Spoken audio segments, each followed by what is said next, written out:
Hi friends, welcome to the Rajarao talks.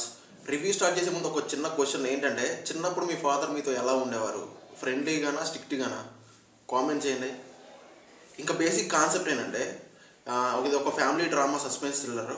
చెప్పాలంటే cinema ఎలా ఉంది, బాగుందా లేదా సింపుల్ క్లారిటీ చెప్తా. ఈ లోపైతే ఒక లైక్, ఒక సబ్స్క్రైబ్ అయితే కొట్టేసేయండి.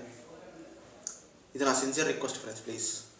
కొట్టేశారు కదా, థ్యాంక్ యూ. ఇంకా మన బేసిక్ కాన్సెప్ట్ ఏంటంటే, ఒక బ్రదర్ అండ్ సిస్టర్స్ చిన్నప్పటి నుంచి వాళ్ళ ఫాదర్ ఏంటంటే ఒక చాలా స్ట్రిక్ట్గా ఉంటాడు అనమాట. స్ట్రిక్ట్గా ఉంటేనే వాళ్ళ పిల్లలు పెద్ద అయ్యాక చాలా మంచిగా ఉంటారు అనేది ఆయన ఉద్దేశం.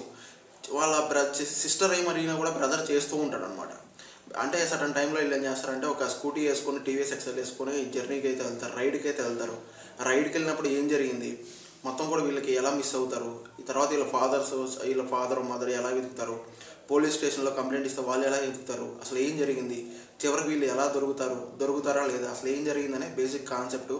లిటరలీ సినిమా ఎలా ఉంది ఏంటి అని మాట్లాడుకోవాలనుకుంటే సినిమా అయితే పర్లేదు, బాగుంది ఫ్రెండ్స్. వన్ టైం అయితే హ్యాపీగా ఎంజాయ్ చేయొచ్చు. అంటే స్టార్టింగ్ అంతా కొంచెం స్టోరీలోకి అయితే తీసుకెళ్తూ ఉంటారు, తర్వాత నుంచి కూడా సెకండ్ హాఫ్ నుంచి మంచి ఎంగేజింగ్గానే ఉంటుంది. బ్యాక్గ్రౌండ్ స్కోర్ కానీ, విజువల్స్ కానీ, ఫోటోగ్రఫీ కానీ లిటరలీ చాలా బాగా అనిపించింది.